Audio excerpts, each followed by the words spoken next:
Welcome friends, welcome to the vibrational channel. कुछ question आए थे मेरे पास, तो आज उनको आंसर करेंगे। पहला क्वेश्चन ये है कि हो ओ पोनो पोनो करते वक्त मैं किसको I am sorry, please, thank you, ये सारी चीज़ें किस किस पर्सन को बोल रहा हूँ मैं। तो आप जब भी कभी हो पोनो पोनो करते हो, जब भी आप बोलते हो I am sorry, please forgive me, thank you and I love you, आपको किसी को बोलने की ज़रूरत नहीं है। सारा का सारा काम इंटरनली होता है। दुनिया में आप अगर बाहर के रिजल्ट्स चेंज करना चाहते हो, आपको अपने अंदर करना पड़ता है चेंज। जैसे कि जीसस ने कहा था, as above so within, sorry, as above so below, और एज बिलो सो अबव। जो अंदर है वो बाहर आएगा। तो जो चीजें आप अंदर अपने लाते हो, अंदर चेंज, वो आपकी लाइफ में बाहर इंपैक्ट करेगी। तो हो पोनो पोनो आप इंटरनली माइंड में बोल सकते हो, या बोलकर बोल सकते हो अपने आप को पर्सनली। फिर नेक्स्ट क्वेश्चन है कि क्या मेडिटेशन से वेट लॉस होता है। मेडिटेशन के बहुत ही ज़्यादा फायदे हैं। मेडिटेशन आपकी वाइब्रेशन इंक्रीज करता है। जैसे आप मेडिटेट करोगे वैसे आपकी वाइब्रेशन इंक्रीज होगी, और जैसे आपकी वाइब्रेशन इंक्रीज होती है, ऑटोमेटिकली वो चीज़ें जो आप चाहते हो आपकी लाइफ में इजीली आएंगी। तो हाँ, मेडिटेशन से वेट लॉस होता है, पर अगर आप सिर्फ और सिर्फ मेडिटेशन करोगे और बाकी सारी चीज़ें नहीं करोगे तो वो काम नहीं करेगा। क्योंकि जब भी कभी आप मेडिटेशन करते हो आपकी वाइब्रेशन हाई जाती है। वाइब्रेशन हाई जाती है, फिर उसके बाद आपने दिन में लग जाते हो, और फिर अचानक से आपको एक आइडिया आता है कि यार मुझे वर्कआउट करनी चाहिए, मुझे एक रन पे जाना चाहिए, मुझे ये चीज़ नहीं खानी चाहिए। तो आपको वो जो मैसेज है वो आपके हायर बीइंग से मिल रहा है।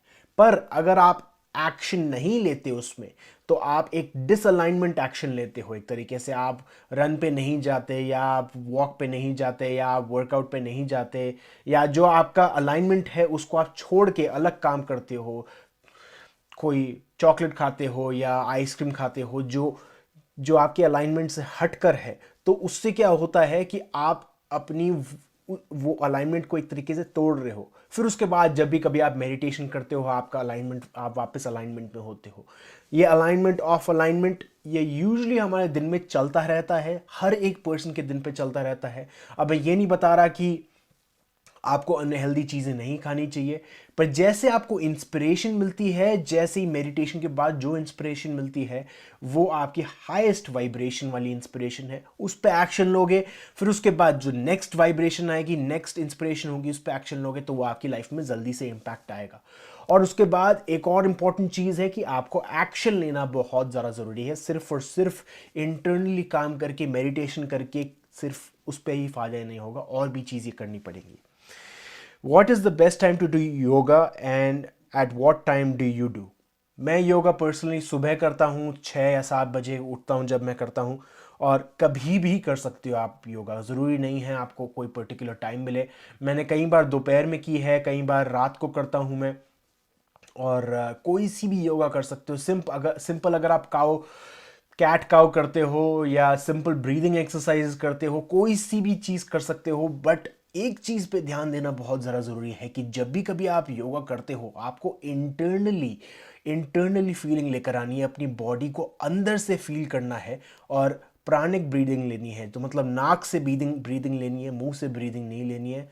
और मैं खैर एक्सपर्ट तो हूँ नहीं योगा में, मैंने खुद थोड़ा टाइम पहले ही चालू की है, बट काफ़ी सारे जो योगा लोग हैं काफ़ी टाइम से जो कर रहे हैं, वो आपको ढंग से एक्सप्लेन कर पाएंगे कि जो योगिक ब्रीदिंग होती है वो कैसी होती है। अगर आप करते हो योगा और आप काफ़ी टाइम से करते हुए आए हो, तो प्लीज़ कमेंट बॉक्स में पोस्ट कीजिए और मुझे बताइए कि आप कैसे कैसे करते हैं ब्रीदिंग।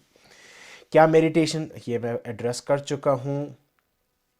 एक और क्वेश्चन है, योगा कैसे करते हैं। बहुत सारे वीडियोस हैं ऑनलाइन, कैसे भी कोई सा भी वीडियो उठा सकते हो। जब भी कभी आप बैलेंसिंग वाले मेडिटेशन करते हो या बैलेंसिंग वाले योगा करते हो, तो आप एक तरीके से एक मेडिटेटिव मोड में आते हो, जहां पर आप ये बोलते हो कि आप अपनी लाइफ में सारी चीज़ें हैंडल कर सकते हो, सारी चीज़ें बैलेंस में रह सकती हो। क्योंकि याद रखिए, पूरा का पूरा यूनिवर्स टिका हुआ है बैलेंस पे। सारी की सारी चीज़ें बैलेंस पे है। स्ट्रेसफुल सिचुएशन आपको ग्रो भी कर सकती है, स्ट्रेसफुल सिचुएशन आपको नीचे लेके आ सकती है।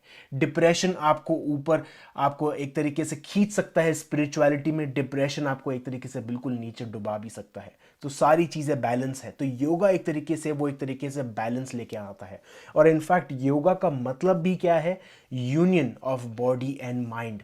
तो बॉडी तो यूज़ करते ही हैं हम, बट हमारा माइंड हमारी बॉडी के अंदर होना चाहिए, उसको फील करते हुए रहना चाहिए। तो वो बहुत ज़्यादा इंपॉर्टेंट है। नेक्स्ट क्वेश्चन है कि इनर चाइल्ड के बारे में कॉन्सेप्ट सुना था, बट इसकी हीलिंग के बारे में आज पता चल रहा है। हाँ, बट इनर चाइल्ड एक ऐसी चीज़ है, इनर चाइल्ड शैडो वर्क जो कहना चाहो, मेरे ज़्यादातर सारे वीडियोस इसी चीज़ के अराउंड रिवॉल्व होते हैं, क्योंकि मैं जानता हूँ कि ये एक ऐसी चीज़ है, ऐसी ट्रांसफॉर्मेटिव चीज़ है कि जब भी आप करते हो आपकी लाइफ बिल्कुल चेंज हो जाएगी, क्योंकि ये ही फाउंडेशन है लॉ ऑफ अट्रैक्शन के, ये ही फाउंडेशन है पर्सनल डेवलपमेंट के।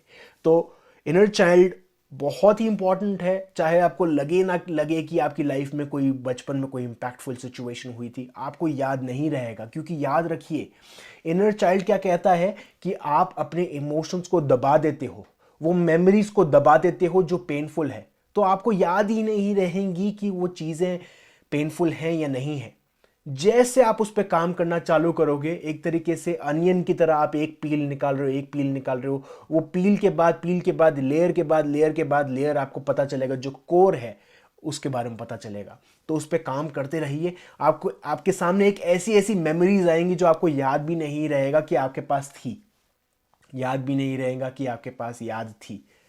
तो बहुत ज़्यादा ज़रूरी है। और एक और चीज़ बहुत ही इंपॉर्टेंट है, अगर आपको याद नहीं है कुछ भी आपकी पास्ट के बारे में, तो सिर्फ और सिर्फ अगर आप अपनी बॉडी पे सेंसेशन फील करते हो और सिर्फ वो इमोशन पे ध्यान डालते हो, तो वो बहुत ज़्यादा ज़रूरी है। आने वाले टाइम पे मैं एक बहुत ही इंपॉर्टेंट वीडियो लेकर आने वाला हूँ, इसको रिवील करते वक्त वो थोड़ा लंबा वीडियो होने वाला है, शायद 1 घंटे तक जाएगा, और उसमें मैं ढंग से समझाने की कोशिश करूँगा कि कैसे ये लेटिंग गो प्रैक्टिस और इनर चाइल्ड कैसे दोनों एक साथ मिलजुलते हैं।